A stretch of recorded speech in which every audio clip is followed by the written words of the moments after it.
do basically our problem set 5 solutions. So anytime I see a phase diagram, I need to write down these phases. So L plus MO, MO plus MO2ZR, MO2ZR plus beta, MO2ZR, ZR plus alpha. This is a pure phase here, so this is going to be liquid plus MO2ZR, and this is going to be liquid plus beta. And this is going to be my congruent. This is going to be my eutectic, so liquid to alpha plus beta. This is going to be my peri. Actually, I'm going to do this as my eutectoid. So a gamma to alpha plus beta. And I know that my eutectics, I'm looking for my bunny rabbit ears. So I'm going to use this symbol as my peritectic, so liquid plus alpha to beta, and then I'm going to use this signal for my peritectoid, which is going to be alpha plus gamma to beta. So those are the symbols I'm going to use. So congruent melting point here, congruent melting point here. That's it. All right, that's all, folks, right here. This is my eutectic. This is going to be a eutectoid. Actually, sorry, don't use the same symbol, Mr. Steinmel. So this is going to be my eutectoid here. And then I also have a peritectic, which I'm going to get labeled like this right here. And those are pretty much all the invariant points here. So let's see what the problem's asking. Labeling invariant points, got it. Melting points, got it. Regions, got it. Now, calculate the degrees of freedom at 20 atomic percent zirconium and 1600 C. So 20, so about right here. So here I am at D plus P equals C plus 1. 2 here, phases. I'm in a two-phase region. So my degrees of freedom is equal to 1. There we go. What about 1800 C? So let's go ahead. Let's go to 1880. So at 1880, I'm right here. And again, I'm right here. I'm in a two-phase region, right? Here and here. So again, my phases P equals 2. So my D is equal to 1. I'm going to phase separate into this composition or this composition. I'm fixed. So I can't change essentially kind of that temperature there. And I have 1 degree of freedom. So I'll get it either here or here. That's it. So what about 92.5% right here and 1600? So 92.5%, or actually, excuse me, 783. So this point right here. Well, here my number of phases is equal to 3. So now, what am I at? My degrees of freedom is 0. I'm at an invariant point. Great. What is the maximum solubility of ZR and MO and MO and ZR? So ZR into MO. So again, if I look at how much ZR I could put into MO, so ZR into MO, that's going to be this value right here, which is about, so ZR in MO is around 10%. 10%. What about MO, putting it into ZR? Well, that is basically 0.2%. So this is 99.8. So I could put 0.2% of MO into ZR. So which has a higher diffusivity? Diffusivity of putting ZR in MO, diffusivity of ZR is going to be greater than diffusivity of MO. There we go. So you could use that on a phase diagram and also for a Kirkendall effect as well. So I have a sample at 20 atomic percent ZR and 1600 C. What is the concentration and fraction of all phases?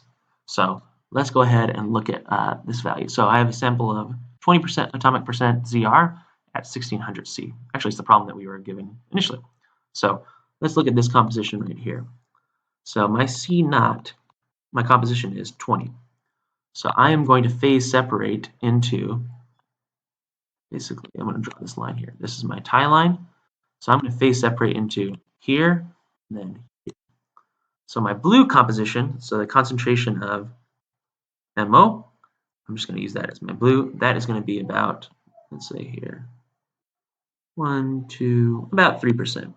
What is my concentration of MO2ZR? That's going to be equal to about, let's say that's 33%. So now I can figure out what's the composition in each of the phases. So I'm going to go ahead and erase a little bit here, just so I have some room.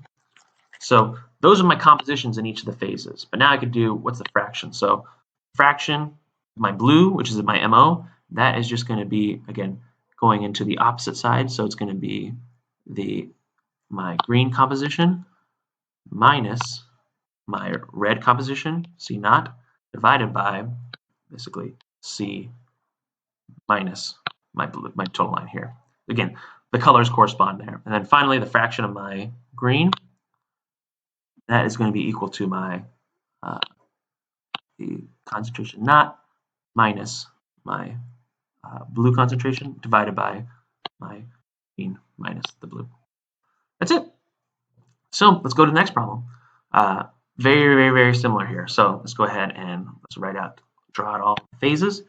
So this is going to be liquid plus MO. This is going to be NiMO plus MO. That's nickel.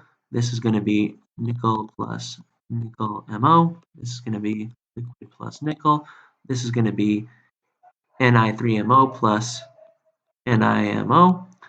This right here is going to be Ni4MO plus Ni3MO.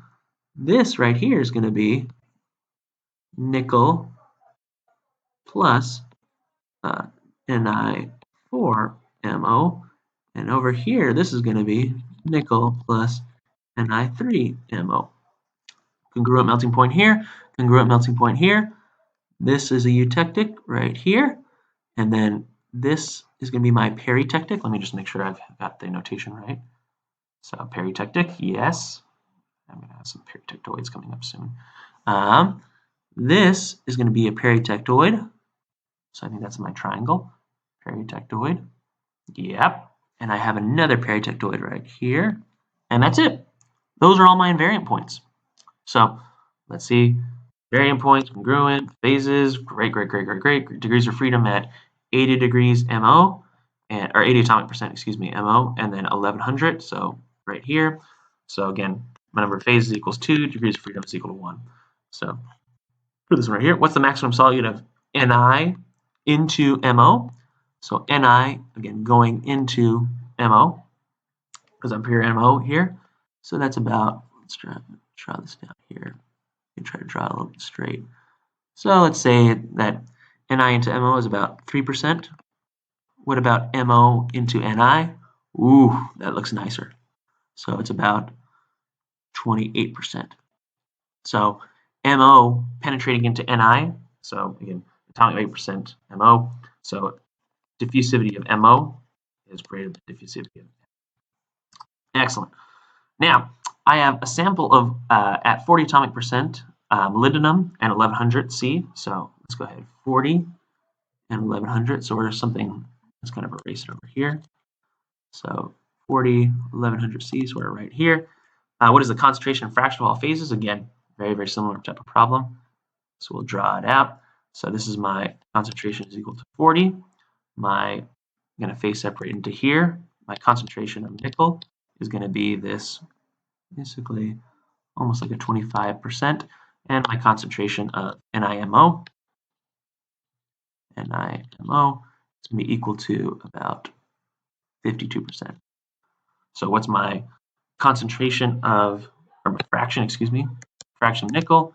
It is going to be kind of the opposite, remember? So it's going to be this minus C naught divided by my C minus C. And then what's my fraction for the green guy? Well, that's just going to be my C naught minus my blue divided by my C minus this right here. There it is. Problem 2. Excellent. So now, draw the free energy curves at a temperature of 2300 degrees C for nickel MO. So 2300 C for nickel MO. So, oh, actually, excuse me, nickel MO is over here. So 2300 is a nice phase diagram. So I'm only basically crossing over at this 80. So my free energy curve, G as a function of X, I'm going to make sure that I'm at 0.8 here. So, and then there's a little one like right at the edge here. So here I am going to be liquid. Here I'm going to be liquid plus my MO. This is going to be MO. So I know in here I'm going to have a common tangent because in this region, in the two-phase region, my chemical potential of my liquid is equal to my chemical potential of MO. That's the kind of boundary condition here. Over here, let's go back to my blue, I'm going to have low energy, and then it's going to go up, and then going to hit here, then it's going to increase. My red, on the other hand, is going to be higher here, but we're going to cross over and a little bit low here. That's it. That's kind of how I would draw this phase diagram. So, or the free energy curves, excuse me. But again, that's the kind of the critical potential, the critical information for when I have this two-phase region. What's the kind of condition? When my chemical potentials are equal to 0.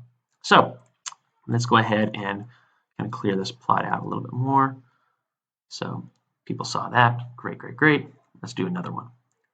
So let's see what the problem's asking us to do. Nickel MO. So let's go ahead and then do the same thing at 1400. So let's do at 1400. So let's say that that's about, so it's a little bit above here. So it's something like this. Let's just draw it something like that. So I'm going to be crossing around here. I'm going to be crossing here. So, and then I'm also going to be crossing here and then here. So I'm going to have these several different regions in here now here. So Gibbs, and I'm going to draw it like this. So this is my kind of nickel. This is going to be my red is going to be for nickel. And then I'm going to cross into this. My blue is going to be my liquid. So I'm going to have a red phase, and I'm going to have basically a liquid. So let's go ahead and draw the kind of points here. So I'm going to have dash, dash. I'm going to have another dash. I'm going to have one more dash here. So here I'm pure solid. Here I am solid plus liquid. Here I'm pure liquid for a while. And then I am, again, liquid plus my new solid, which I'm going to call this guy here green, plus green, and then I'm full green. So green is going to be my MO. So again, that means that in between here, I'm going to have basically a common tangent here. Common tangent. We'll call this like another common tangent. Again, let's kind of draw it out. So my red is the lowest here. I kind of hit this point and I go up. What about my blue? My blue, I am here. I have a common tangent. So I'm low, and then I'm kind of low here and go up. And finally, a green here. Green is the highest, highest, highest. And then finally, I touch here, and then now there. That's it. Again, you can kind of specify it, and we're still working as a function of x here. But that's the problem set in a nutshell. So be ready to draw some free energy curves potentially, definitely identifying invariant points, and then what's the condition when two phases are in equilibrium. Chemical potentials are equal to 0. That's always what we need to do, the common tangent. Excellent. Thanks. Have a good one.